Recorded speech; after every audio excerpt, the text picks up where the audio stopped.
والصلاة والسلام علی رسول کریم۔ خاتون حضرات، یہ ہمارا ماہانہ فہم قرآن کا سیشن الحمدللہ بڑی باقاعدگی کے ساتھ منعقد ہو رہا ہے۔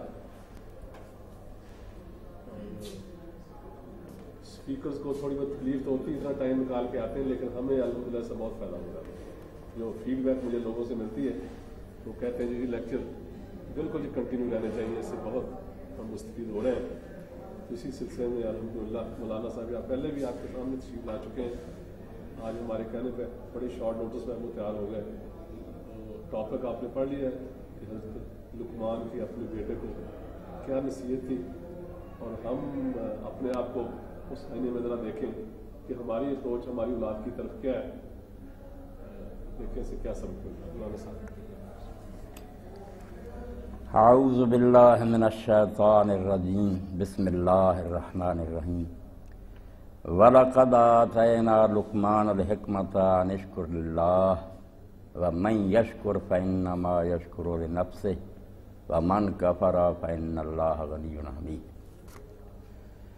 حضرت لقمان کی نصیحت کا یہ موضوع پہلے بھی میرے لیے تجویز کیا گیا تھا، مگر بیماری کی وجہ سے پھر وہ پوسٹ پون کرنا پڑا۔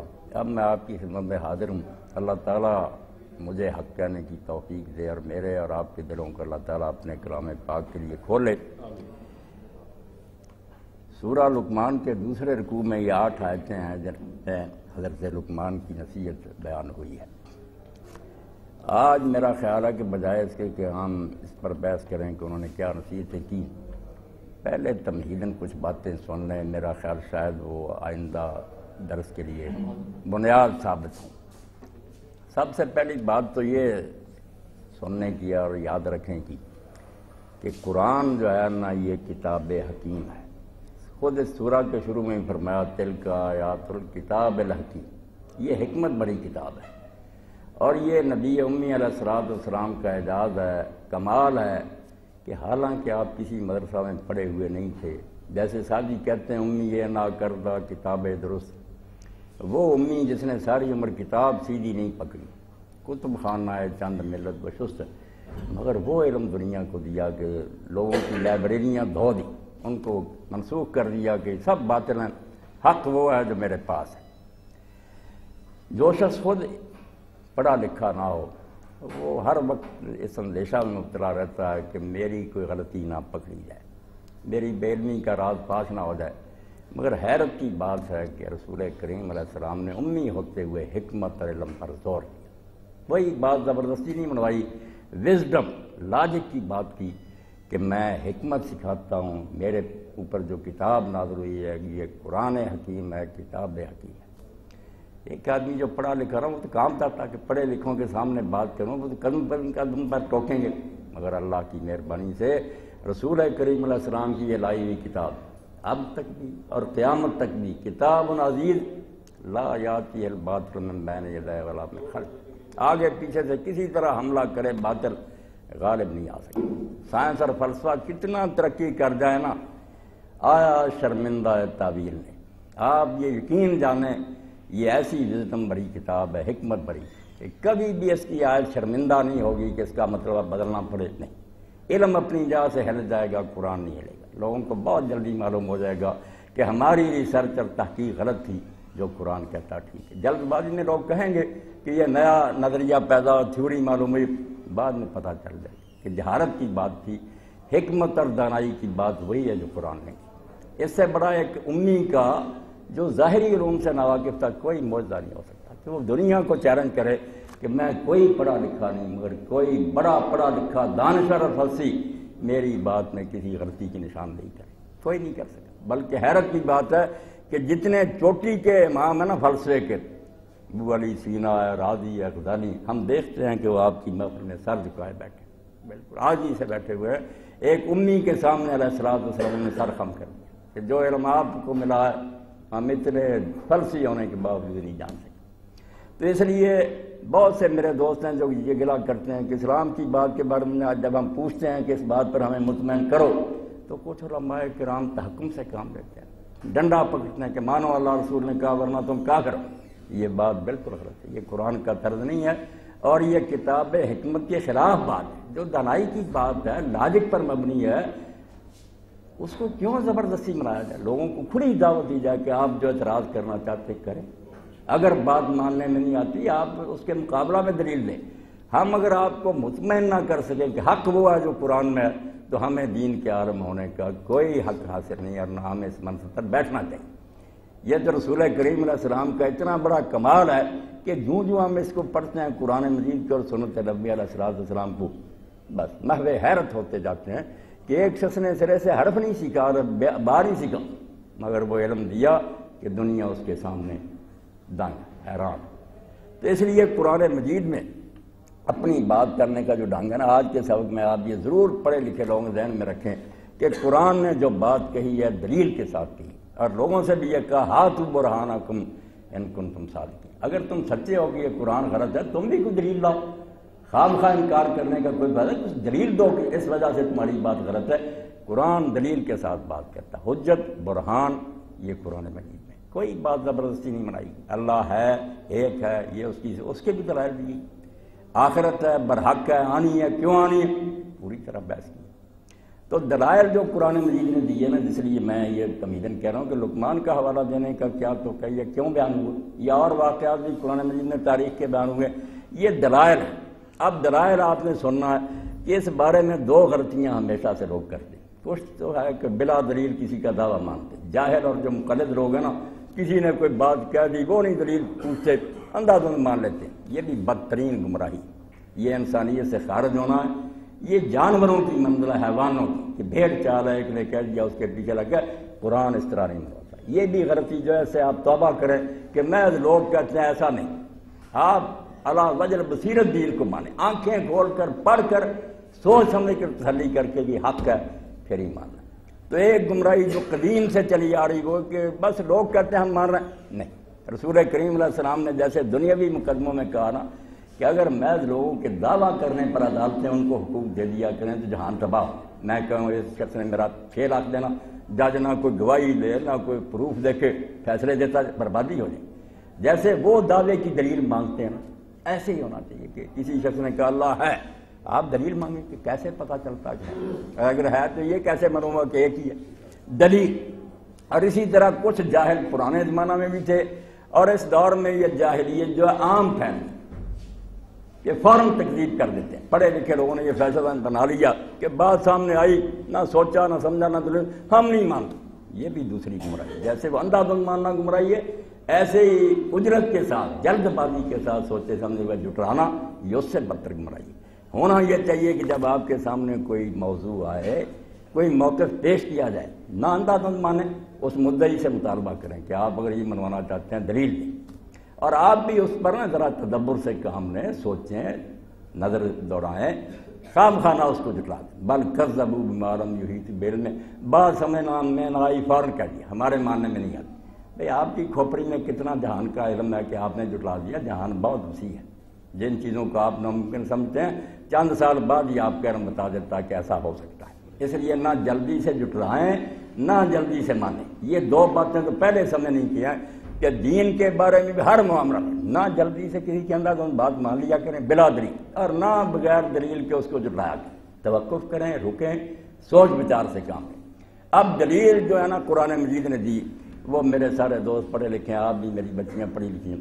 دلیل کی 2 قسمیں، عقل کے مطابق ایک عمومی خطاب ہے کہ مشرق مغرب کے لوگوں کے لیے وہ دلیل ہے، عرب کے تھے، عجم کے تھے، آسٹریلیا سے لے کر امریکہ تک کے ہوں، وہ سب پر حجت ہے، وہ ان پر ایسی باتیں کہی گئی ہیں جو کسی خاص علاقے کے لوگوں کے لیے نہیں، ہر عقل مند آدمی ان کو ماننے پر مجبور ہو جاتا ہے اگر ان پر غور کرے۔ وہ عمومی دلائل ہیں، اس کو بھی قرآن مجید نے 2 حصوں میں بیان کیا۔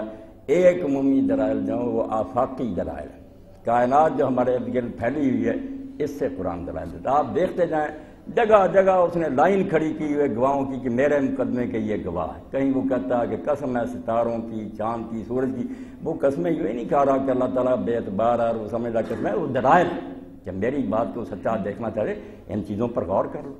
کائنات کے ایک ذرے کی طرف متوجہ کرتا ہے، جانوروں کی کہیں بات کرے گا، کہیں پہاڑوں کی ہوگی، کہیں بارش، یہ چیزیں ہمارے ارد گرد پھیلی ہوئی، مگر ہم یہ منظر صرف دیکھتے رہتے ہیں، سین گزرتے ہیں، کبھی غور نہیں کیا کس نے یہ جہان بنایا، کیوں یہ باقاعدگی سے کام کر رہا ہے، کس غرض سے بنا، سوچے۔ اگر سوچے نا تو یقین جانے، جیسے سعدی رحمۃ اللہ نے کہا کہ یہ باٹنی کا جو کمرہ جہاں روم میں لیکچر دے رہا پروفیسر، وہ نباتات کے نام پڑھا رہا ہے، برگ درختان سبز در نظر ہوشیار، ہر ذرہ دفتر معرفت کرکیا۔ ایک پتا رکھ لینا فردین کیا ہوگی، عارف کی نگاہ میں وہ ایک دفتر ہے خدا کی پہ، اس سے ہی پتہ چلے گا کہ بنانے والے نے کیسی باریکی سے کام کیا۔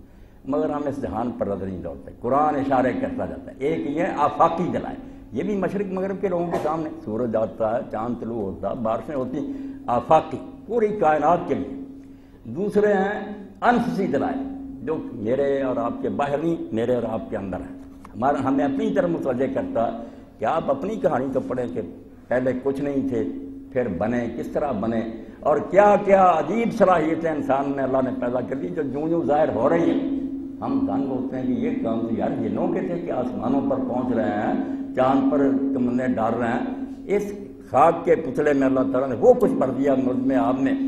آپ پڑھے لکھے ہیں، اگر کسی شخص کو یہ کہا جائے کہ یہ پانی کی ایک بوند ہے، جب ڈاکٹر صاحب بنے ہوئے ہیں، یہ علامہ صاحب جو ہیں یہ قطرہ ہے پانی کا، وہ کہے گا اگر دوسرے قرآن سے ہے یار ہو سکتا پانی کی بوند میں اتنا کمپیوٹر فٹ ہو گیا، مگر ہوتا ہے، مگر ہم غور نہیں کرتے۔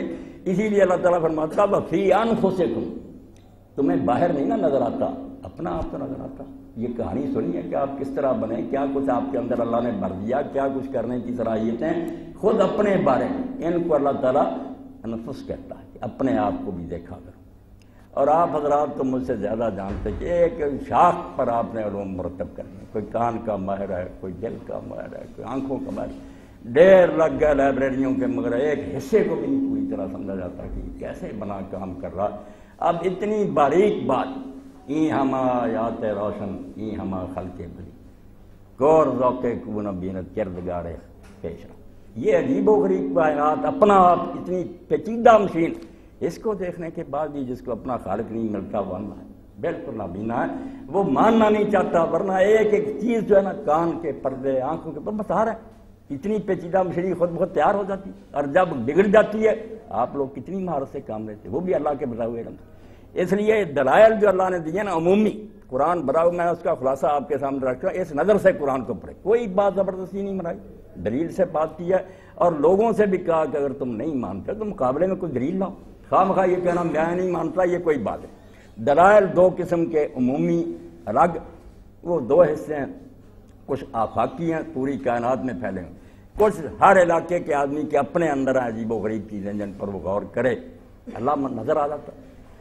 اور دوسرا حصہ ہے قرآن مجید کا، میرے خواتین و حضرات محترم ساتھیوں، جو خصوصی دلائل ہیں، وہ صرف ان لوگوں کے لیے کارآمد ہیں جو ان کو مانتے تھے۔ اب لقمان کی بات اگر ایشیا کے لوگوں سے، وہاں انڈونیشیا کے لوگوں سے کہی جائے کیا اثر ہوگا، تو کہ ہم تو جانتے نہیں، لقمان کوئی تھا بھی نہیں، اس نے کوئی نصیحت ہے بھی کی یا نہیں، یہ عمومی نہیں ہے یہ بھی حق، مگر خصوصی دلائل ہیں، ان کو وہی لوگ قبول کر سکتے ہیں، ان کے لیے مفید ہیں جو یہ باتیں تسلیم کر رہے ہیں۔ ان کو ہم کہتے ہیں مسلمات مخاطب، کہ جس سے بات ہو رہی وہ پہلے ایک سچی چیز کو مان رہا، ہم لمبا سفر طے کرنے کے لیے اس کی مانی ہوئی بات ہی اس کے سامنے رکھ کر کہتے ہیں کہ آپ یہ ماننا ہے، اس پر غور کریں، اس سے نہیں نتیجہ سے نکلتا جو میں کہہ رہا ہوں وہی تائید تو ہو رہی۔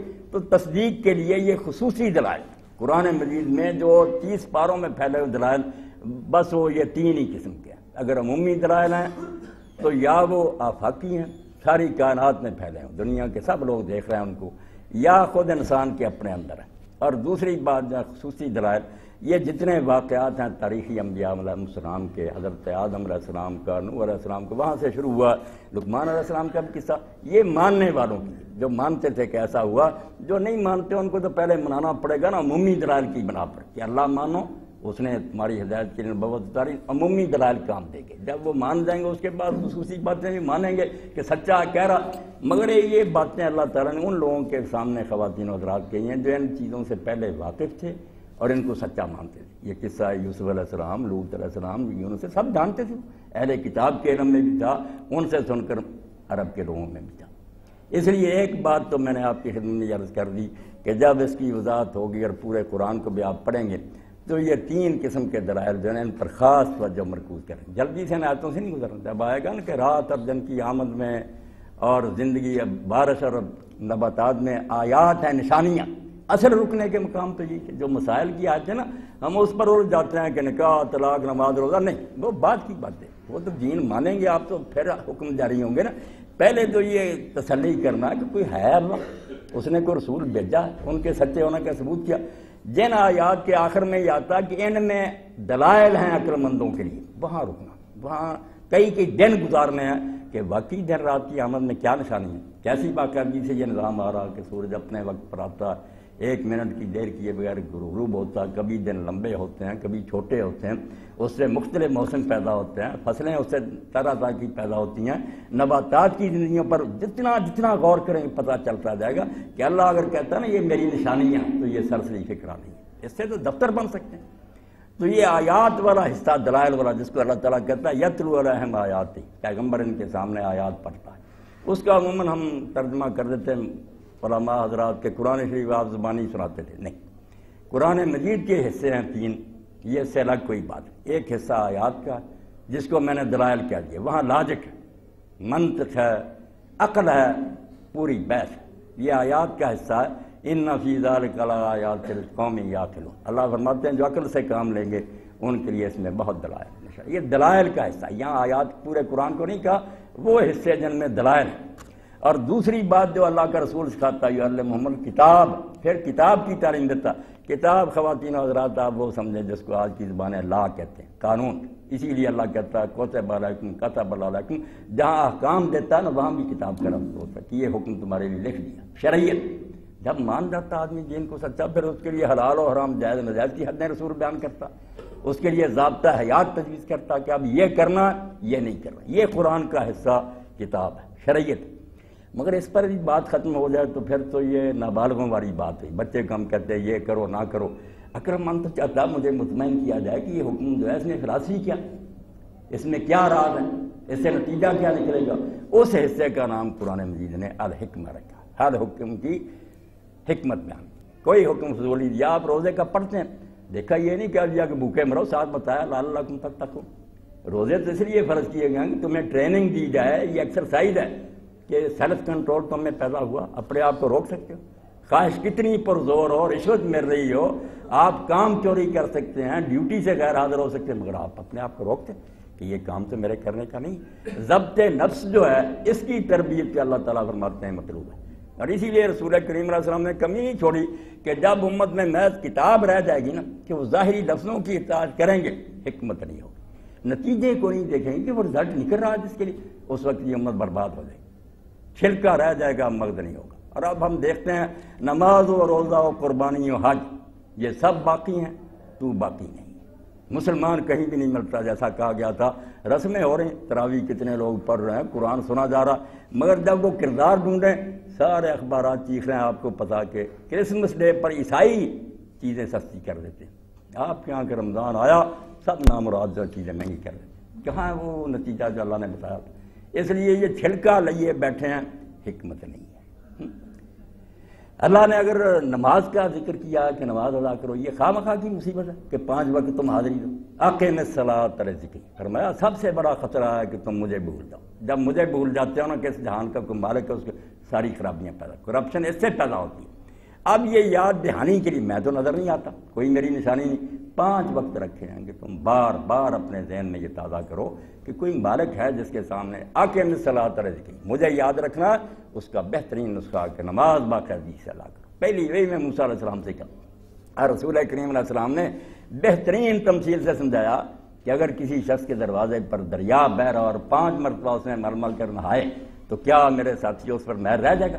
لوگوں نے کہا نہیں یا رسول اللہ، اس پر محل کیسے رہے گا؟ فرمایا فذالک مثل الصلوات الخمس، 5 نمازوں کا یہ حال ہے. یہ دریا ہے، 5 مرتبہ آدمی نہاتا، کیسے غفلت کا محل رہے گا؟ مگر ہے نا باقی وہ نتیجہ نہیں نکلا جو قرآن نے کہا تھا ان الصلاۃ تنہی عن الفحشاء والمنکر، نماز بے حیائی اور برائی سے روکتی. کوئی نہیں، ادھر روزہ رکھا ہوا، اتنی لمبی داڑھی ہے، آپ اس سے فروٹ لیں، گھر جا کے دیکھیں سارے دانے خراب، ایسی چلاکی کرے گا.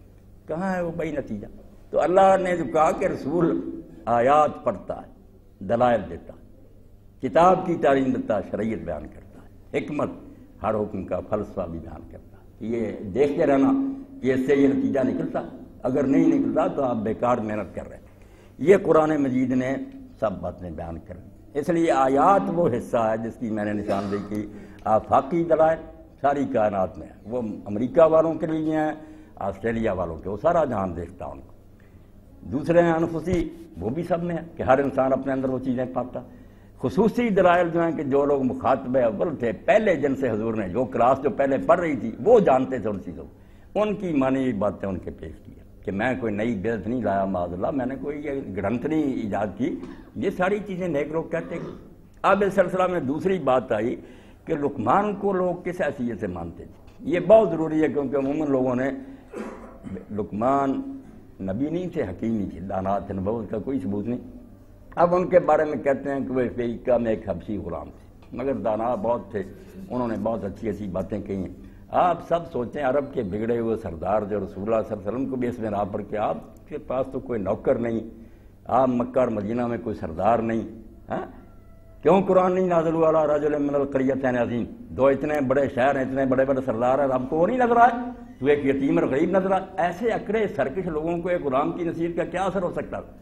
یہ بات کوئی نہیں، نہ اللہ نے ان کے سامنے پیش کی، نہ وہ اس غلام کو جانتے تھے۔ میری باتیں ذرا توجہ سے سن لیں، پھر انشاءاللہ نا جب درس اللہ مہلت دے گا تو سارا بیان ہی ہوگا۔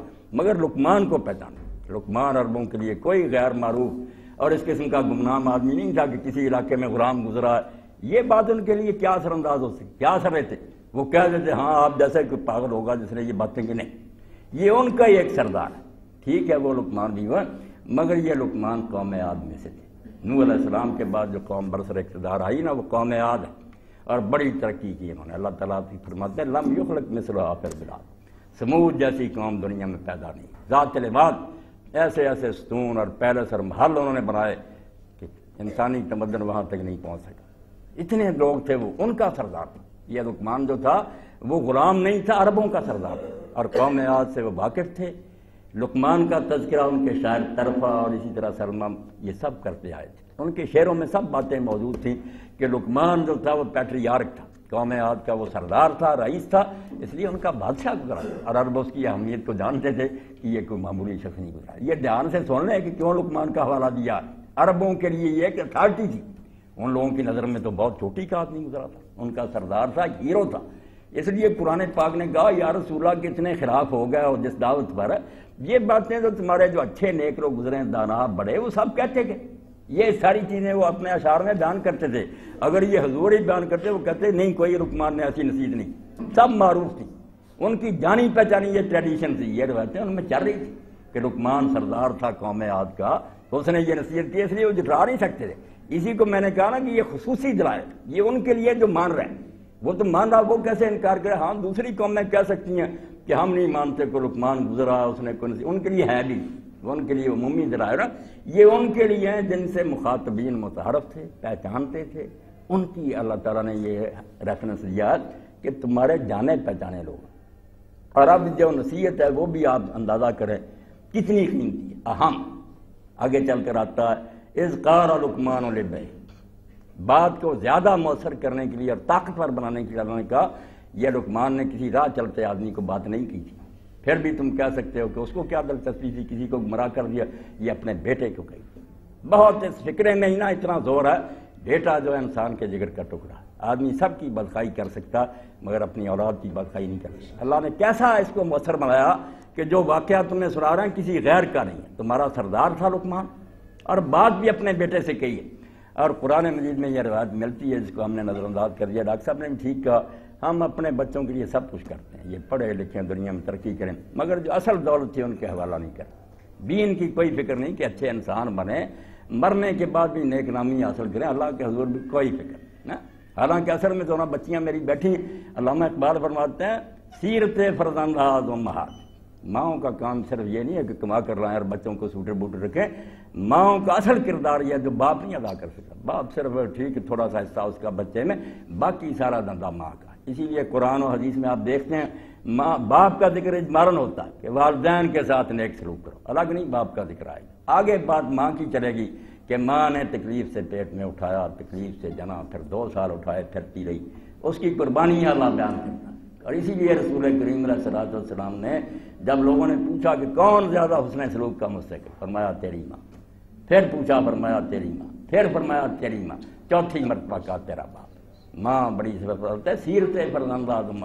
اور یقین جانا یہ دنیا میں جتنی کرپشن اور خرابی ہے نا، یہ ماؤں کی غفلت ہے۔ ہم نے ماؤں کو اور کاموں میں لگا دیا، بیچاری نوکریاں کریں یا بچوں کو سنبھالیں، اور بچوں کو سنبھالنے کو اتنا حقارت سے ذکر کیا کہ یہ تو بچہ پیدا کرنے کی مشین، یہ ظالم فکرے گاڑ لیتے ہیں نا، بچہ پیدا کریں، بچے سے اعلیٰ چیز کو اس کائنات میں ہے کہ ایک وجود انسان دنیا میں آ رہا، اور وجود بھی اللہ کا بندہ ہوگا، محمد رسول اللہ صلی اللہ علیہ وسلم کا امتی ہوگا۔ اس سے بڑا کیا کارنامہ جو انجام دیتی، اور اس لیے 3 مرتبہ اس کا ذکر کیا۔ تو اس لیے اللہ پاک نے، آپ ذرا دیکھتے رہیں کہ فرمایا لقمان کی نصیحت ہے، کسی ایرے گہرے کی نہیں، تمہارا سردار گزرا، تمہارے شعراء اس کے تذکرے کرتے ہیں، اس کو اپنا ہیرو مانتے ہو، نصیحت بھی لابن اپنے بیٹے سے۔ آپ قرآن مجید میں دیکھ لیں، جو بڑے آدمی سے دنیا سے گئے ہیں، سب سے بڑی فکر انہیں کیا رہی ہے کہ بچے دین پر ہیں۔ قرآن مجید بتاتا ہی نہیں کہ ابراہیم علیہ السلام کی پہلے پارے پڑھتے وَصَّى ابراہیم بنیہ وَیعقوب۔ ابراہیم علیہ السلام موت کے وقت بھی اپنی اولاد کو وصیت کر کے گئے کہ بیٹا نہ جائیداد کی فکر ہے نہ زمین، مجھے فکر یہ ہے کہ میرے بعد بے دین نہ ہو جائے۔ یعقوب علیہ السلام کا کہا ام کنتم شہداء اذ حضر یعقوب الموت، کیا تم لوگ اس وقت موجود تھے جب یعقوب علیہ السلام کو موت آ رہی؟ کیا سوجی اس وقت؟ کوئی فکر نہیں ہوئی اور کسی بات کی۔ فرمایا اپنے بیٹوں سے کہ میرے بیٹے بات تم کس کی پوجا کرو، فکر ہے تو یہ کہ کہیں مشرک نہ، کہا ابا جی بے فکر نہ ہے، تیرے اور تیرے باپ دادے کی ایک خدائے واحد کی بات کریں گے، دنیا سے خوش ہے۔ اللہ کہتا جتنے نیک لوگ تھے نا، سب سے بڑی دور و جوہرات کو دے گئے، اور ان کی اصل میراث اور ترکہ تھا وہ تو دین تھا، مگر اب اس کو ہم نے چھوڑ دیا نا، اور یہ کہتے ہیں کہ یہ پردہ ترقی میں ہے، نہیں، یہ بچیاں پردے میں کر رہی ترقی، اللہ تعالیٰ ان کو اور مدارج دے۔ کون سا پردہ؟ کپڑا راستے میں رک جاتا، پردے میں رہ کر اتنی قابلیت حاصل کرتی ہے۔ صرف شیطان لوگ چاہتے ہیں کہ جو حفاظت کا احسار ہے نا ختم کر دیا جائے، بدماشی کے لیے کھلا میدان مرے، ورنہ اس کے لیے علاوہ کوئی بات نہیں۔ اقبال سے بڑھ کر کون پڑھے گا؟ ان فرسیوں کا استاد تھا جو دہر کے ائمہ، جو دہریت کے الحاد کے امام تھے نا، جنہوں نے لوگوں کو کافر بنایا، ان سے پڑھا فلسفہ، مگر کفر نہیں اثر کر سکتا۔ تو وہ یہی بات کہتے ہیں کہ کیوں دین رہے گا بچوں کے پاس؟ بطول باش ہو پنہا شادی اثر، نصیحت کی کہ بیٹا میں سب کچھ پڑھنے لکھنے کے بعد کہتا ہوں کہ فاطمہ بن جا، اس دور بے حیا کی آنکھوں سے چھپ جا کہ در آغوش شبیر بگیری، پھر تیری گود میں حسین پیدا ہو۔ اگر تو بے پردہ ہو گئی، عیاش لوگوں کے ہتھے چڑھے گی، کچھ نہیں ملے گا، دین و دنیا برباد۔ جتنا پردے پر اس نے زور دیا کسی نے دیا، اور آپ حیرت سے دیکھیں گے کہ اب اس کی بہو اور اس کا بیٹا جو ہے ناخلف، ان کا تو چھوڑیں، آپ کیا حال کہ سر میاں محمد شفیع بہت بڑے اس وقت مسلمانوں کے رہنما تھے لاہور میں، تو ایک اجلاس بلایا، کیا ہو کچھ سیاسی معاملات طے کرنے، علامہ اقبال کو بھی دعوت دی کہ آپ فیملی سمیت ہیں۔ علامہ بیوی کو نہیں لے گا، بچیاں بھی سن رہی ہیں، آپ بھی سن رہے ہیں۔ تو علامہ اقبال سے پوچھا انہوں نے میاں شفیع صاحب نے کہ آپ بیوی کو نہیں لا؟ فرمایا نہیں، میری بیوی پردہ کر۔ انہوں نے کہا پردہ کرتی ہے، اس وقت اتنی بے حیائی تو نہیں تھی؟ فرمایا کہ اپنے گھر میں ہمارے بھیج دینا، زنان خانے میں بھیج دیتے۔ اقبال نے کہا نہیں، جن گھروں کی عورتیں پردہ نہیں کرتی ان سے بھی اپنی عورتوں کو پردہ کرنا۔ اور آپ دیکھ لیں اسرار خود یہ رموز بے، وہ کہتا ماؤں تمہارا اصل کام یہ ہے کہ سیرت فرزند آدم، یہ لوگوں کو بم دے سکتے ہیں، چاند پر لے جا سکتے ہیں، انسان نہیں دے سکتے۔ بچے اگر تیار کرنا نا پاکیزہ، یہ ماؤں سے پیدا ہو، جوہر صدق و صفات امہات، ماں سے جو موتی ملے گا بچے کو اور صلاحیت وہ نہیں کوئی نہیں دے سکتا، نہ کوئی مدرسہ نہ کالج، ماں کی گود دے۔ تو اس لیے اللہ کہتا ہے کہ نیک لوگ ہمیشہ اولاد کو وصیت کرتے ہیں دین کی، اس لیے حوالہ دیا کہ لقمان اذ قال لقمان لابنہ، غیر سے نہیں انہوں نے کہا تھا، اپنے بیٹے سے، تاکہ سنتے ہی لوگوں کے ذہن میں بیٹھ جائے یار بیٹے کی خیر خواہی نہیں کرنی تو اور کس کی کرنی؟ اس لیے جو نصیحت بیٹے کو کی ہے اس سے زیادہ کوئی بات نہیں ہو۔ اور اس کے ساتھ ایک لفظ اور بڑھا دیا، قرآن مجید کا کمال دیتے ہیں، یہاں ایک شوشہ بھی زائد نہیں ہے چھوٹی کتاب مگر از کتاب صاحب دفتر شدہ۔ اقبال کہتا ہے عرب کے ان پڑھ ایک کتاب ہی صرف حضور نے دی، نہ کوئی حدیث کا مجموعہ تھا نہ مدرسے، کتاب یاد کی صاحب دفتر شدہ، اور اس کے بعد وہ دفتروں کے مالک بن گئے، پوری دنیا کو انہوں نے فلسفہ، میڈیسن، ہر علم میں اتنا کچھ دیا دنگ کر قرآن سے۔ تو فرمایا وہ یائز، یہ سادی بڑھا دیا کہ کبھی ہوتا بچے سے ناراض ہے، یہ کوئی ایسے موقع پڑی خواہ مخواہ چلتے پھرتے کہہ دیا، نہیں، لقمان نے اپنے بیٹے سے کہا غیر سے نہیں، اور کہا بھی اس وقت وہ یائز۔ راز کہتے ہیں خیر خواہی سے نصیحت کرنا، جب وہ دل سے کہہ رہا تھا کہ بیٹا میں دنیا سے جا رہا ہوں، میرے بعد بیٹا اس راستے سے نہ ہٹ، اللہ نے ایسا ماحول پیدا کیا اس واقعہ میں کہ واقعی جو باپ ہے نا اپنی اولاد کے بارے میں چوکنے ہو جائیں کہ بننا تو لقمان چاہیے، اپنی اولاد کی ایسی خیر خواہی سے نہیں کہتی وہ مریض ہو جائیں اگر جسمانی طور پر اتنا خطرہ نہیں، مر ہی جائیں گے نا ٹی بی وغیرہ سے، مگر اگر یہ مرض مہلک لگ گیا، اخلاقی طور پر کوڑ ہو گیا، کیا نتیجہ نہیں، ابدی جہنم میں جائیں گے۔ تو لقمان کا آپ نے سن لیا کہ یہ وہ لقمان نہیں ہے جو حبشہ کے غلام تھے، ان کی بات عربوں کے لیے کوئی اثر انداز نہیں ہو سکتی۔ یہ قوم عاد کے سردار تھے اور اپنے قبیلے کے بادشاہ تھے، اس لیے عرب لوگ ان کو جانتے تھے، ان کے شاعر ان کی داستانیں بیان کرتے تھے، اللہ نے ان کا بیان کیا۔ اور بیان کیوں کیا؟ جب رسول اللہ صلی اللہ علیہ وسلم کی دعوت عام ہوئی، قرآن میں ہے، ان کے بڑے بوڑھے پھر اپنی اولاد کو روکنے لگے کہ نہ ہم بوڑھے ہیں، ہم کوئی پاگل ہیں، صدیوں سے ان چیزوں پر جمے ہوئے ہیں، باپ دادے کے طریقے پر رہو، تم پاگل ہو گئے ہو، کیوں چھوڑ دیا اس راستے؟ اور اس بارے میں اتنا تشدد سے کام لیا اگلی آیت میں جو اللہ نے اپنی طرف سے بیان کیا۔ لقمان نے نہیں اپنا ذکر کیا، تواضع سے کام لیا، والدین کا حق نہیں بیان کیا، انہوں نے اللہ کا کیا، اپنی کر دیتے۔ ہم کہتے خود غرض، بیٹے کو کہہ رہے ہیں بیٹا باپ کا ادب کر، وہ چپ رہے، وہ اللہ نے کسر پوری کی، وہ طور تضمین ہے، اللہ نے گرا لگائی، انہوں نے اتنا ہی کہا کہ اللہ کا شکر بیٹا کرنا، بعد میں جو فکرے آئیں گے نا کہ والدین کے ساتھ نیک سلوک کی ہم نے تاکہ یہ اللہ نے پڑھایا کہ لقمان کے لیے تو یہی مناسب تھا کہ وہ خود غرضی نہ کرتا، اپنا نہ پیالہ سامنے کرتا، بیٹا سمجھتا اپنے مطلب لیے نہیں، مگر ہم یہ کمی پوری کرتے ہیں کہ اللہ کے بعد سب سے بڑا والدین کو، وہ تشریح میں آپ سن لیں، مگر اللہ پاک نے فرمایا یہ نصیحت جو لقمان نے اپنے بیٹے کو، بیٹے سے زیادہ کسی کی خیر خواہی نہیں کر سکتا، اور موقع بھی ہے نصیحت کا، سرسری نہیں کہہ رہا، دل سے اور سوچ سے سمجھا رہا کہ بیٹا یہ صحیح رہا۔ یہ چیزیں ذہن میں رکھ کر جب ہم دیکھیں نا کہ یہ ان لوگوں کے سامنے واقعہ بیان کیا گیا جن کے اہلیہ ایسا نہیں غیر مرو کہ ہم جانتے، وہ جانتے تھے، لقمان ان کے سامنے کی شاید تھی، ان کی شخصیت سے واقف تھے، جب ان کے سامنے یہ حوالہ دیا اس موقع پر جب بڑے بوڑھے تنگ کر رہے تھے، زیادہ لوگ نوجوان ہی اسلام کی طرف آئے تھے، اور یہ بھی قرآن مجید سے پتہ چلتا، میں خوش ہوں نوجوان شامل ہوتے ہیں درس میں، نوجوان ہی موسیٰ علیہ السلام پر ایمان لائے تھے، بڑے بوڑھے ڈر گئے تھے، وہ کہتے تھے پہلے تھوڑی سختیاں آ رہی ہیں، موسیٰ تو آ گیا، فرعون تو کچل دے گا ہمیں، نوجوان نکلے۔ اور اصحاب کہف کو بھی آپ دیکھتے ہیں بوڑھے ڈر گئے تھے، دقیانوس نے جب کہا یہ اس کو پوجو دلی کو ورنہ اڑا دوں گا، سارے مانے، 7 نوجوان فتیت، اللہ کہتا جوان تھے، خون گرم تھا، اذ قام، کھڑے ہو، کھڑے یہ نہیں کہ وہ بیٹھے تھے کرسی پر اٹھ کھڑے ہونا دلیری کا مظاہرہ، کہ انہوں نے کہا ہم یہ بزدلی نہیں دکھا سکتے، کھڑے ہو گئے، للکارا انہوں نے کہ ہم نہیں دقیانوس یہ بات مانیں گے، رب صرف اللہ۔ اس کے نتیجہ میں دیکھیں پھر ان کے لیے سنسار کرنے کی دھمکی ملی، وہ غار میں جا سوئے۔ تو یہ بوڑھے اس طرح ہی حضور کے زمانے میں کر رہے تھے کہ ہماری بات مانو، جو ہم کہہ رہے تھے ہم دانا ہیں، عمر رسیدہ ہیں، تجربہ، چھوڑو اس کی باتیں نہ مانو جو باپ دادے کرتے آتے، اور اس بارے میں جبر سے بھی کام لینے، اگلی آیت آپ کو خود ہی سمجھ آ جائے گی کہ کیوں اللہ نے کہا کہ اگر ماں باپ زور لگائیں گے شرک کر، یہ نہیں کرنا، نیک سلوک کرنا ہے، بہت خدمت کرنی ہے۔ میں تھوڑا تھوڑا اشارہ کر رہا ہوں، انشاءاللہ پھر موقع ملا درس پورا آ جائے گا سامنے، کہ والدین کا یہ حق بالکل نہیں ہے، وہ اپنی خدمت کروا سکتے ہیں، شرک نہیں کروا سکتے، کیونکہ سب سے بڑا حق اللہ کا، اگر وہ اس کو ہی چیلنج کریں کہ نہیں اللہ کی بجائے ہماری مانو، پھر نہیں مان۔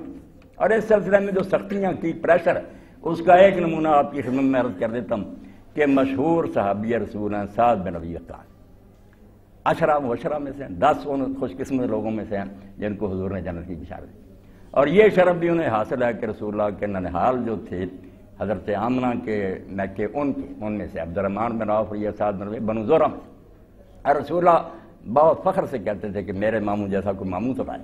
ہاں، سب سے پہلا تیر بھی اللہ کے راستے میں حضرت سعد نے چلایا جہاد میں، اتنے بڑے آدمی تھے، مگر جب اسلام لائے تو بوڑھی ماں نے نا پریشر ڈالا کہ سعد چھوڑ دے یہ دین۔ انہوں نے کہا نہیں اماں میں خدمت تیری کرتا ہوں، دین میں نے قبول کیا، یہ سچا۔ اس نے کہا میں کھانا پینا چھوڑ دوں۔ صحیح مسلم نے دیکھے سچ مجھ چھوڑ دیا، کہنے لگی نہ سائے میں جاؤں گی، نہ کھاؤں گی، نہ پیوں، مر جاؤں گی۔ اب لوگ حضرت سعد کے پاس آئے کہ آپ کا نبی تو کہتا ماں باپ کے سامنے اپنا کہو، یہ کیا ہو رہا؟ آپ ماں کو خوش کریں، چھوڑیں اسلام، مانیں اس کی بات۔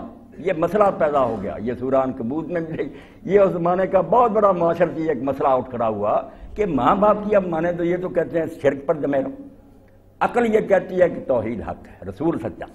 تو حضرت سعد جو تھے نا، ان سے لوگوں نے بہت کہا کہ یار ماں کو منا۔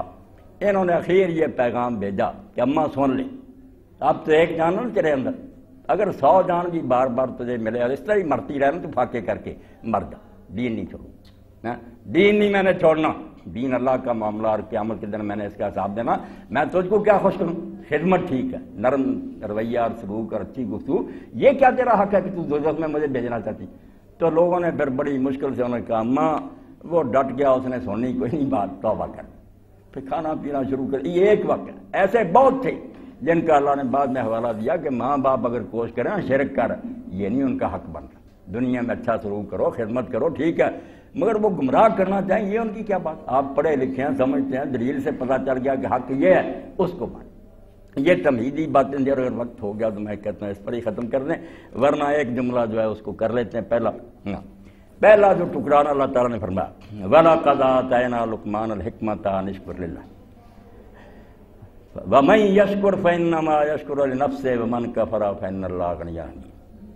سچ ہے اللہ کی کتاب جو رسول کریم علیہ السلام نے فرمایا لا تنقضی عجائب، عمریں صرف ہو جائیں گی، قیامت کے لوگ کھپ جائیں گے تفسیریں کرتے، اس کے عجائب اور اس کے موتی ختم نہیں ہوں۔ اس کے ایک لفظ میں وہ کانیں چھپی ہیں موتیوں کی، ہزاروں تفسیریں لکھی، ہر لکھنے والا نئے نئے نقطے ختم نہیں ہوتی، یہ کام جو ہے نا یہ ختم نہیں ہوتی۔ اب اللہ تعالیٰ فرماتے ہیں کہ ہم نے لقمان کو حکمت دی اور اس حکمت سے اس نے کیا سمجھا کہ اللہ کا شکر کر۔ آپ سب پڑھے لکھے ہیں، یہ علم ساری دنیا کو بھول گیا، آپ نے فلسفے پڑھے، سائنس پڑھی، بڑی بڑی ڈگریاں، مگر بات سادی والی ہے کہ علم کہ راہ بحق نہ نمایت جہالت ہے۔ یہ کتابوں کے سارے ڈھیر جہالت سے بھرے ہوئے ہیں جو اللہ کا راستہ نہیں دکھاتے۔ اگر اللہ نہیں انہیں اس کا سرا نہیں پکڑایا کچھ نہیں، یہ سب جہالت ہے۔ کتابیں رٹی، امتحان پاس کے، روٹی کمانے کا ایک دھندا علم۔ علم وہ ہے جس سے پتہ چلے کہ میں کون ہوں، کس نے بھیجا، کیوں آیا ہوں، کدھر جاؤں گا۔ تو اللہ کہتے ہیں لقمان کو ہم نے دانائی دی۔ اس سے ایک بات تو یہ ملی کہ عقل، جو شروع میں نے کہا تھا کہ وزڈم اور عقل خدا کا بہت بڑا دیا۔ آپ پہلی سورہ میں دیکھ رہے ہیں من یؤت الحکمۃ قد اوتی خیرا کثیرا، جس کو حکمت مل گئی نا کہ ہر معاملے میں لاجک سے کام لیتا، اس کو خیر کثیر مل گیا، اتنا بڑا خزانہ مل گیا جس کا شمار کے میں نے آپ کے سامنے گفتگو کی ہے سادے سے آدمی نے کہ دین کی کسی بات کو آپ چیلنج کریں ہم نہیں ناراض ہوں، مگر دلیل سے بات کریں کہ یہ قرآن کی بات سمجھ نہیں آتی ہم منائیں۔ حکمت ہی تو قرآن کا کمال ہے کہ وہ لوگوں میں عقل پیدا کرنا چاہتا ہے۔ یہ مولویوں والی باتیں نہیں کہ ہاں فلانی لال کتاب میں لکھا، نہیں، یہ اللہ کی کتاب ہے، قرآن حکیم ہے، ہر بات لاجک پر مبنی ہے، اس لیے آپ دلیل سے بات کریں، قرآن کی دلیل ہے۔ تو اللہ کہتا ہے لقمان کو سب سے بڑی دولت کیا دی تھی، حالانکہ قوم عاد کا سردار تھا، وہ نہیں بات کی، حکمت دی، دانائی دی تھی۔ دانائی اللہ تعالیٰ کا سب سے بڑا انعام ہے جس بندے کو بھی یہ مل جائے، اور اس کو حاصل کرنے کی تمنا کرنی چاہیے کہ اللہ ہر معاملے میں، اور حکمت کا مفہوم میں آپ کی خدمت میں عرض کر دوں، حکمت ایسی شاید عربی زبان میں ایک لفظ اسی سے ملتا جلتا حکمت، جب گھوڑے کے منہ میں یا گدھے کے منہ میں دیتے ہیں نا لوہے کی ایک سیخ ہوتی ہے، پھر اس کو چباڑے میں ڈال دیتے ہیں، اس کو کہتے ہیں حکمت، اور حکمت بھی اسی سے نکلا۔ جیسے وہ اس کو قابو رکھتی ہے نا، جس میں حکمت ہوگی وہ آوارہ گرد نہیں ہوگا۔ یہ جو بالی لوگ ہوتے ہیں، بے پرواہ ہوتے ہیں، صبح جام سے گزرتی ہے، شام دل آرام سے گزرتی ہے، عاقبت کی خبر خدا جانے، اب تو آرام سے، یہ آوارہ لوگ حکمت سے خالی۔ حکیم اور دانا وہ ہوگا جو انجام پر نظر رکھے گا کہ نتیجہ کیا نکلے گا، وہ سوچ بچار سے کام لے گا، آوارہ نہیں ہوگا۔ تو حکمت کو اللہ نے حکمہ کہا کہ جیسے اسے دلگام دی ہوتی نا جب آدمی میں پیدا ہو جائے روک کر کہ یہ کام کرنے ہیں یہ نہیں کرنے، تو لقمان کو حکمت۔ ایک بات تو یہ پتہ چلا کہ قرآن عقل کا دشمن نہیں، عقل کو نعمت قرار دیتا، بہت بڑی نعمت ہے جس کو ملے۔ اب اس دین کے بارے میں کیا ہے کہ یہ زبردستی عقیدے میں نا غلط، مطالعہ کی کمی ہے یا پیش کرنے والوں کا قصور ہے کہ صحیح رنگ میں پیش نہیں کرتے۔ اور دوسری بات جو اس سے نکلی وہ یہ کہ انشکر رہا، دانائی سے پہلا بیج جو ظاہر ہونا چاہیے، پہلی جو نکلنی چاہیے کمپل، وہ شکر ہے۔ اللہ کا شکر اگر نہیں سیکھا آدمی نے وہ سارا علم بیکار ہے، جتنا مرضی پڑھ جائے، پی ایچ ڈی ہو جائے، علامہ دہر ہو جائے، اگر شکر کی توفیق نہیں ہو اس کو دانائی کا ایک لفظ بھی نہیں سیکھا، وہ سمجھا ہی نہیں کہ دانائی کیا۔ اللہ تعالیٰ فرماتا دانائی سے پہلا نتیجہ یہ نکلنا چاہیے کہ آدمی کے اندر یہ احساس پیدا ہو جائے کہ جب میں نہیں تھا اور اب اتنی زیادہ صلاحیتیں مجھے ملی ہیں، یہ کس کا کیا، دینے والے کو پہچان جائے، شکر منع۔ اور یہ یقین جانے آپ، یہ اللہ نے زبردستی نہیں کہا کہ میرا شکر کرو، آپ کا بھی اگر شکر نہ کرے اولاد، ٹیچر کا احترام نہ کرے شاگرد، حکومت کو ٹیکس نہ دے لوگ، کوئی کسی کے پاس تحریر نہیں ہے، کوئی معاہدہ نہیں ہوا کہ ہم یہ کریں گے، صرف شکر پر مبنی ہے کہ چونکہ ان کے احسان ہے کچھ، اس کے معاوضے میں کہا جاتا ہے کہ شکر من واجب ہے. یہ عقلی ہے ایک بنیاد جس کو اگر درمیان سے نکال دیں جہان کا سارا نظام تباہ ہو جائے. کیوں کسی کا کوئی حق مانے؟ پھر سارے حقوق اس بنیاد پر قائم ہے کہ جس سے کوئی فائدہ اٹھاتا ہے اس نافع کا منفع پر حق آٹومیٹک ہو جاتا ہے. اس کے لیے کسی تحریر کی ضرورت نہیں، کسی گواہی کی ضرورت نہیں، اپنے آپ فائدہ اٹھایا آپ نے، اس لیے آپ پر اس کا حق لازم آ. اسی پر ماں باپ کے حقوق کھڑے ہیں. ورنہ اگر اولاد سرکش ہو کر بڑی ہو کر کیا جائے دکھائیں ابا جی میری کوئی تحریر میں نے اقرار کیا تھا کہ جب آپ بوڑھے ہو جائیں گے میں خدمت کروں. بھائی نہیں کوئی تحریر، کوئی معاہدہ ہوا تھا، کوئی سارا جہان کیوں مرامت کرتا، کمینہ کہتا اس کو، عدالتیں سزا دیتی. بنیاد جی کہ ان کے اتنے احسان ہیں اس کا کیوں معاوضہ نہیں دیتے؟ تو جس کا بھی احسان ہوگا وہ استاد ہو، باپ ہو، مرشد ہو، لازماً جو ہے نا نافع اور منفع کے درمیان عائد ہو جاتا ہے، جس کو اللہ کہتا ہے لستو بربکم. یہ ہوئی نہیں بات کہیں، آٹومیٹک ہوتی ہے کہ خدا کی زمین میں رہ رہے ہو، اس کے بنائے ہوئے ہو، آکسیجن اس کی استعمال کر رہے، پانی اس کا برت رہا ہے، یہ حکومت بل بھیجے تو دیتے ہو. حالانکہ معاہدہ نہیں ہوا مگر اس علاقے میں رہ رہے فائدے اٹھا رہے، وہ بل بھیجتے تم دیتے ہو. اللہ جب کہتا کہ میری یہ ساری چیزیں تم بھی میرے ہو چیزیں، وہ کہتا شکر کرو. میں کوئی بل نہیں بھیجتا مگر یہ مانو تو صحیح نہ کہ میں دے رہا ہوں. اور اسی کو امام جعفر صادق علیہ السلام نے کہا کہ نعمت خواہ کتنی بڑی ہو نا آپ آسمان پر چلے، حق تو اتنا ہی ہے اس کا شکر ان تحمد اللہ، کہ الحمدللہ کہہ دے، بس اتنا کہہ دے کہ اللہ میرا کچھ نہیں ہے تیری مہربانی. یہ اعتراف کر صرف یہ بات. اللہ کہتا ہے لقمان کو حکمت دی تھی تو پہلا حکمت سے کیا سبق اس نے سیکھا؟ انش پر رہنا. دانائی سے پہلی بات اسے ملی کہ پہلے تو اس کا حق دینا چاہیے جو سب سے بڑے احسانوں والا. ماں باپ بھی اس نے ہی بنایا ہے نا، ان کے دل میں شفقت رکھی ہے، بھی تو اس کی مہربانی ہے بالواسطہ. یہ جو اتنی چیزیں ہیں کہ ہم دودھ پی رہے ہیں جانوروں کا، یہ بھی مہربانی اس کی ہے، سارا کچھ اسی کا فضل. تو شکر جو ہے اللہ تعالیٰ کا، یہ دانائی کا پہلا درس ہے. اگر یہ لیسن ہی نہ آپ نے پڑھا کچھ علم نہیں سیکھا. یہ تو ہر پڑھے ان پڑھ کو سیکھنا چاہیے کہ جب سب کچھ وہ دے رہا ہے، میں بھی اس کا بنایا ہوں، اب بھی اس کے قبضہ میں، اس کا ہی احسان نہ مان. اس سے بڑی نمک حرامی اور بدماشی کیا ہو سکتی؟ نمک خار جو ہوتا ہے اس کو اچھا جانتے کہ اس کا نمک کھاتا ہے احسان مان. جو نمک حرام ہوتا ہے یہ محاورہ کہ اس کا کھارا مگر حامی مانتا ہی نہیں اس کو. تو اللہ کے بارے میں ڈاکٹر صاحب بھی جانتے ہیں کہ ابا جی بڑے ان کے فین ہیں، میں بھی دیوانہ ہوں. پنجابی میں انہوں نے سورہ قصص کی، سورہ احسن القصص کی تفسیر کی، یوسف مولانا غلام حسین رحمۃ اللہ عالم.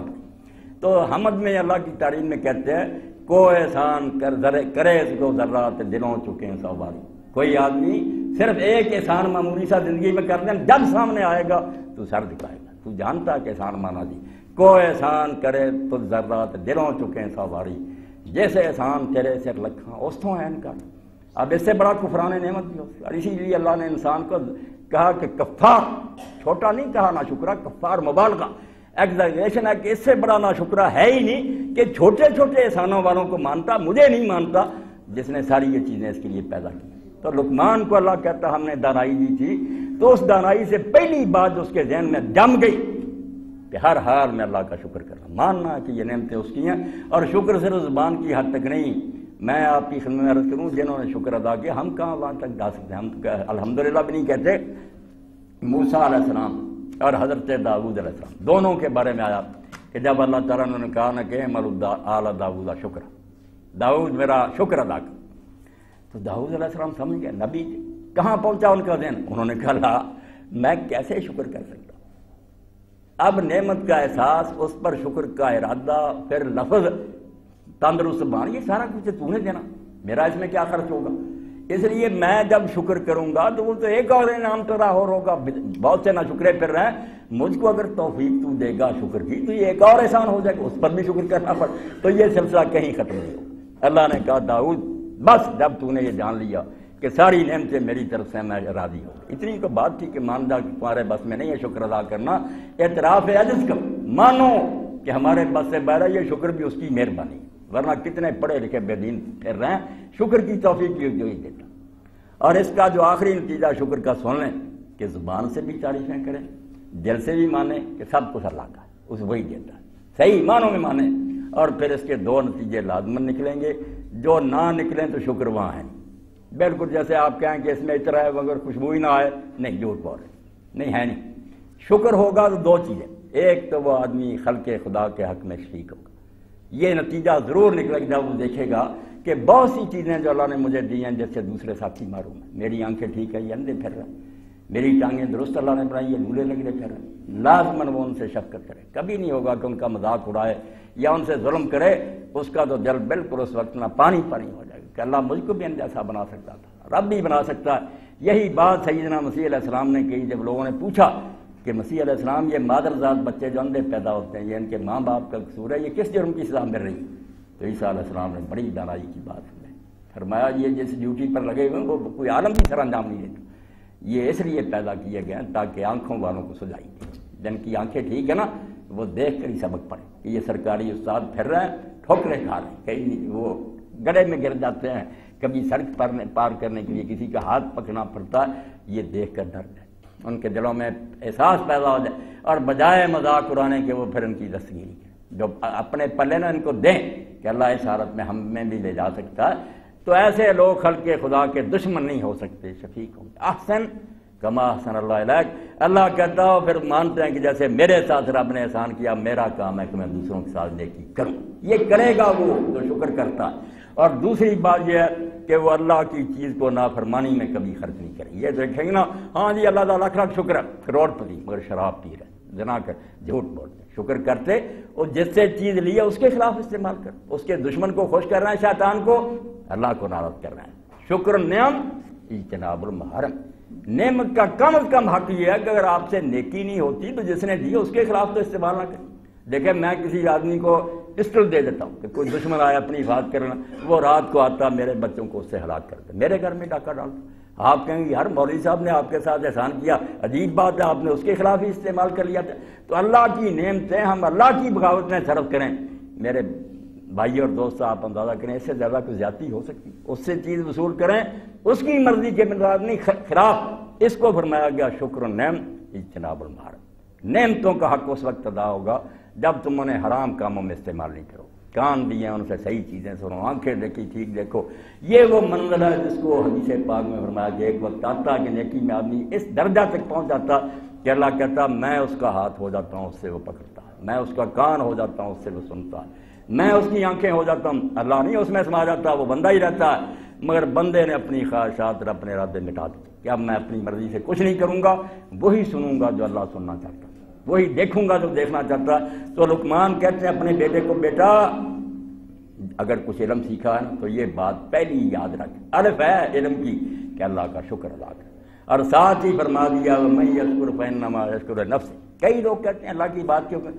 اللہ کو ہماری باتوں کی کوئی ضرورت نہیں، کوئی یہ نہ سوچے کہ اللہ کا کچھ نہ وہ نقصان ہو رہا تھا یا بغاوت کریں تو کچھ ہم اس کا بگاڑ دیں گے، اس لیے دین نہیں ہوتا، توبہ توبہ تو اللہ غنی، اس کو کیا ضرورت، ساری دنیا حدیث پاک میں آتا ہے بدکار سے بدکار آدمی جو ہے نا سب سے زیادہ حرامی اس جیسے سارے بندے ہیں جنہیں اللہ کی بادشاہی میں ایک مچھر کے پر کے برابر کمی نہیں ہو سکتی، اس کی حکومت اپنے زور پر قائم، پھونک مارے گا اڑا دے گا فرعون، اور اگر سارے ولی بن جائیں نا اللہ کی بادشاہی میں ایک رائی برابر اضافہ نہیں کر سکتے، کوئی فائدہ نہیں ہو سکتا۔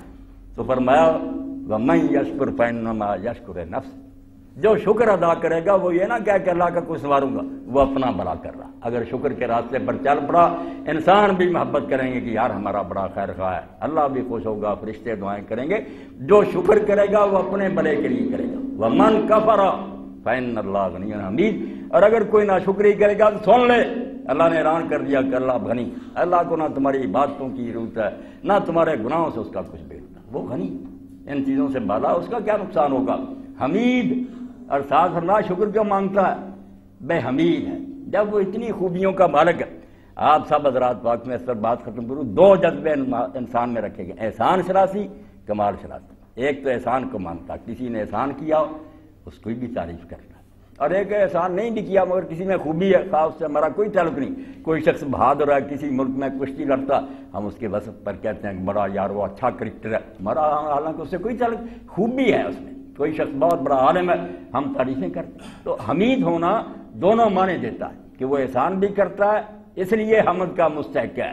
تمہارے اندر جو جذبہ ہے نا کہ پھول کو اچھا کہتے ہو، پھول تمہیں دیتا لیتا کچھ نہیں، رنگ دے کر خوشبو دے تم تعریفوں کے پل باندھ دیتے، تو اللہ جو سراپا کمالات ہے، ذات ستودہ صفات، ایک خوبی بھی ایسی نہیں جو اس میں نہیں، اس کی نہیں تعریفیں کریں، پھول کی کر سکتے ہو چاندی، اللہ کی نہیں کرنی۔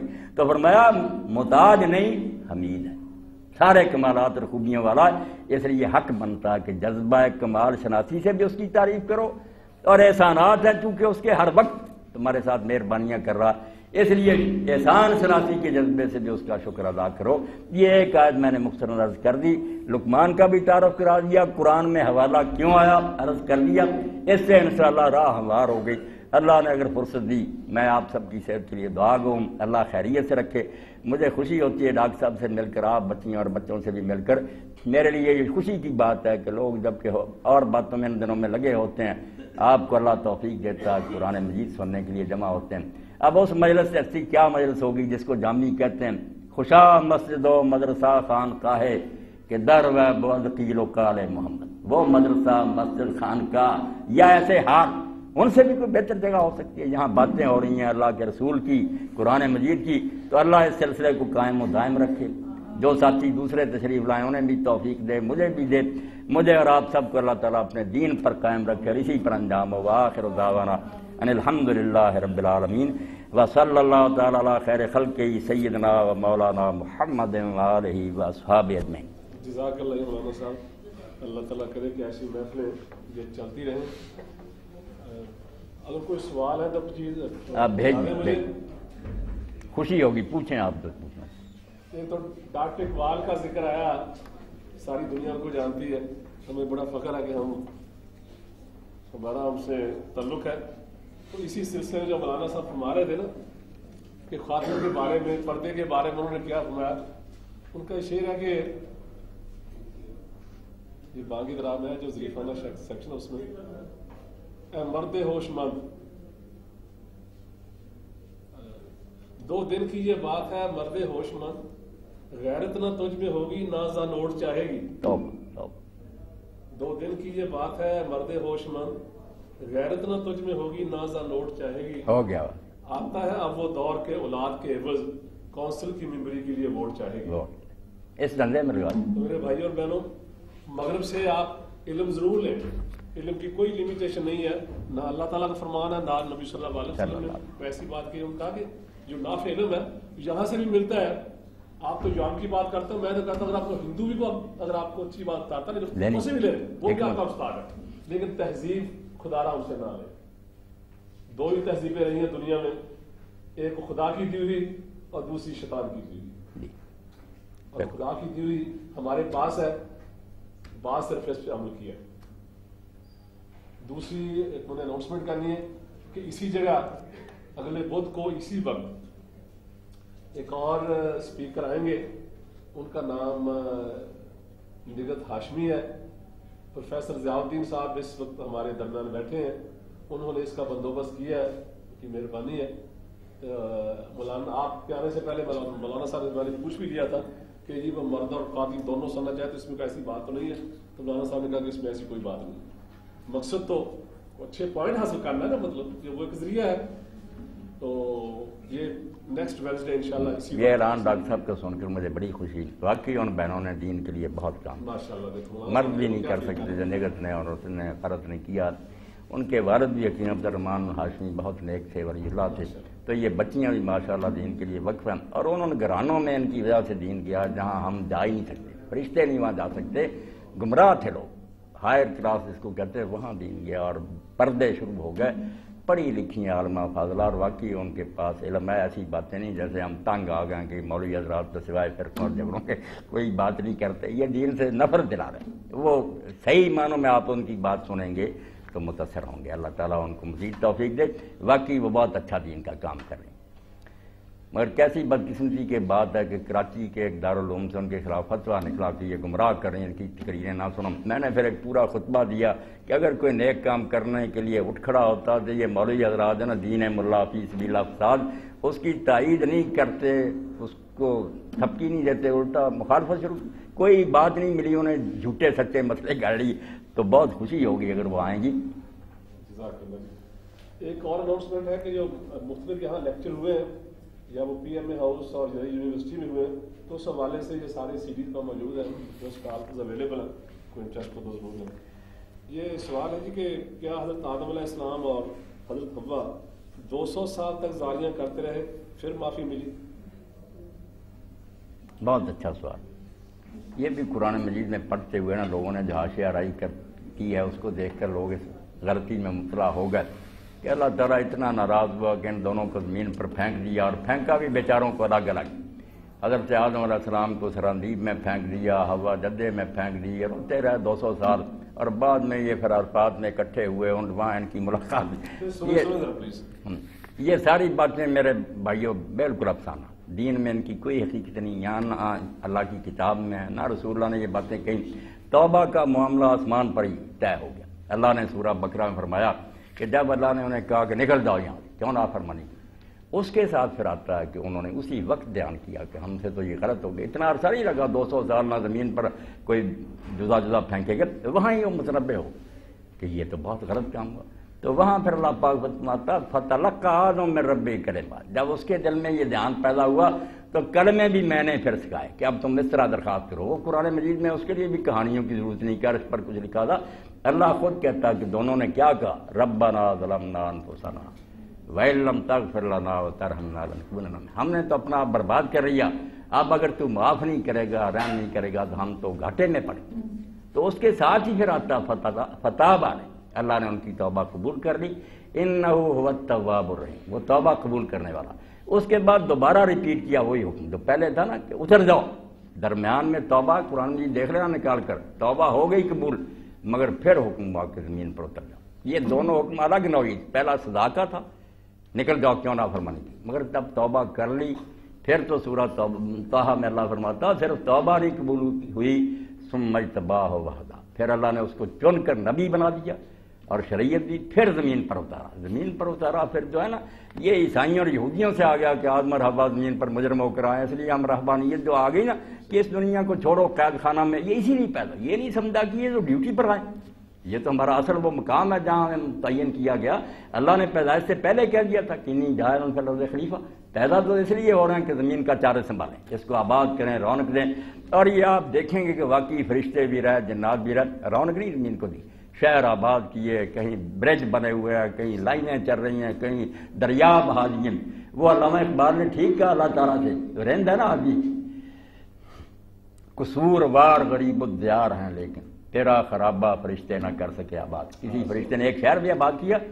تو نے اگر رات بنائی ہم نے بجلی کے کم بنا دیے، تو نے مٹی بھی ہم نے اس میں اعلیٰ قسم کے برتن، یہ سارا ایک محاورہ انہوں نے نظم لکھی۔ تو انسان نے آدھا کام جو اللہ نے کیا تھا نا آدھا اس کے ذمہ لگایا تھا، اسی لیے کہ کچھ میں نے کر دیا خام مال میٹیریل، آگے اس سے تو نے بنانا۔ تو پھر دوبارہ حکم دینا، دھیان کرے پہلا حکم ناراضگی کا تھا نکلو، اس کے ساتھ ہی ذکر آتا انہوں نے توبہ کر رہی ہے، قبول ہو گئی۔ بعد میں جب آئے پھر خلیفہ کی حیثیت سے اپنے واسرائے ہو کر اپنی مملکت میں آ گئے، اپنی سلطنت سنبھالی ہے، پھر مجرم نہیں الٹا نبی ہو کر آئے، تو کوئی زاری نہیں کی، نہ وہ رگ رگ پھینکے گئے۔ اور جدہ کے بارے میں ضمن کہہ دوں کو لوگوں نے وہاں ایک لمبی چوڑی قبر بنائی تھی، اب تو نہیں، کہ 80-90 قدم تھی وہ، کہ آج ہوا کی قبر، اور ڈرائیور کہتے تھے اس زمانے میں ہوا ہوا ہوا، کہتے تو لوگوں کو پتہ نہیں چلتا، تو پھر پتہ چلا کہ ہم ہوا کی قبر پر لے جاتے۔ تو مولانا احمد رضا خان بریلوی رحمۃ اللہ علیہ نے خود لکھا ہے اپنے رسالے میں، کوئی وہاں زیارت کے لیے نہ جائے، وہاں نہ وہاں ہوا دفن ہے، نہ وہاں انہیں جانے کا ثبوت ہے، جعلی باتیں کری، کوئی نہیں یہ حقیقت ہے۔ اور نام بھی اصل میں لوگ کہیں گے کہ جدہ جدہ دادی کو کہتے ہیں، غلط سے غلط چلتا گیا، اصل نام اس کا، میں بھی اگر جدہ کہوں تو پھر غلطی شمار ہوگی نا، نام اس کا جو ہے نا شہر کو جدہ نہیں، جدہ نہیں، کچھ نہیں، جدہ البحر، سمندر کا کنارہ، یہ بندرگاہ بنائی تھی حضرت عثمان رضی اللہ عنہ، شہر انہوں نے آباد کیا، تو اس کا نام رکھا سمندر کے کنارے جدہ البحر، مگر وہ جدہ ہوتے ہوتے جدہ ہو گیا، اس کو چھوڑیں تو پھر غلط العام بھی صحیح ہو جاتا نا، ہم جدہ بولتے تھے، نہ کوئی دادی تھی نہ اس کے نام پر شہر ہے، جدہ البحر۔ جی اور سوال ہے کہ مولانا صاحب آپ نے حکمت کا ایک مطلب عقل بھی بتایا ہے، براہ کرم اس عقل اور اس عقل میں کیا فرق ہے جس کو اقبال نے اس شعر میں بیان کیا کہ بے قدر کود پڑا آتش نمرود میں عشق، عقل ہے محو تماشا لب بام ابھی۔ عقل بے باک جس کو کہتے ہیں نا کہ وہ سرکش اور باغی ہو جائے اور خدا کے خلاف بھی بغاوت کر دے، یہ وہ شیطانی عقل ہے جس کے خلاف اقبال بولتے ہیں، ورنہ عقل کے دشمن نہیں تھے، عقل کے بارے میں اور حکمت کے تو بہت لکھا انہوں نے۔ تو واقعی ایسی عقل جو انسان کو بگاڑ دے، غذا بنا دے، مرد کیا مرد کے ساتھ نکاح ہو رہا قانونی طور پر وہاں، حرامی بچے پھر رہے ہیں۔ اور اب روس کے وزیر صحت نے چرچ کانفرنس میں کہا پادریوں سے، یہی لوگ جو 80-90 سال دہریت سکھاتے رہے نا کہ کوئی خدا نہیں، ایک سلیبس میں داخل تھا، اب اپنا جو بویا کاٹ رہے ہیں۔ اس نے وزیر صحت نے چرچ میں یہ کہا کہ پادریوں خدا کے لیے ہماری کوئی مدد کرو۔ روس میں ہر تیسرا بچہ جو ہے بغیر باپ کے پیدا ہو رہا ہے، حرامی ہے، کوئی ان کا باپ نہیں۔ ایسا ہی یورپ میں۔ تو یہ وہ عقل ہے جو خراب کرتی ہے، اس کو ابلیسی عقل کہہ رہے ہیں۔ جو عقل وحی کی روشنی میں چلتی ہے نا، اللہ تعالیٰ کا نور اس کی آنکھوں میں ہوتا ہے، وہ جہاں تک مرضی جائے وہ پھر غزالی بنتی ہے، راضی بنتی ہے، رومی بنتی ہے، بدماش نہیں بنتی۔ عقل کی کمی نہیں ہوتی، اس کو عقل اس کی کہہ رہے ہیں دوسرے لفظ، کوئی بات نہیں، اصطلاح ہے جی۔ اسی کے ساتھ ہم اس محفل کا اختتام کرتے ہیں۔ مولانا صدرہ دعا کرو۔ دعا کریں، اور اس دن دوسرے ساتھیوں کو بھی دعوت دیں کہ آئیں، نگر صاحب کا سننے کے قابل ہوگا، بہت اچھی عالمہ فاضلہ ہے۔ الحمدللہ رب العالمین والصلاة والسلام علی رسولہ الامین سیدنا و نبینا و مولانا محمد وآلہ واصحابہ اجمعین۔ اللہم وفقنا لما تحب و ترضى واجعل آخرتنا خیرا من الاولی۔ اللہم استعملنا بسنت نبیک وتوفنا علی ملتہ واعذنا من مضلات الفتن۔ اللہم اعنا علی صیام رمضان وقیامہ وتلاوت القرآن فیہ۔ اللہم سلمہ لنا وسلمنا فیہ وتسلم منا فی یسر منک وعافیہ۔ ربنا آتنا فی الدنیا حسنۃ وفی الآخرۃ حسنۃ وقنا عذاب النار۔ ربنا افرغ علینا صبرا وثبت اقدامنا وانصرنا علی القوم الکافرین۔ وصلی اللہ تعالی علی عبد اللہ ورسولہ خاتم النبیین سیدنا محمد وآلہ واصحابہ اجمعین، آمین یا رب۔ دنیا اور آخرت میں اللہ آپ کو خوشیاں نصیب کرے، بڑی خوشی۔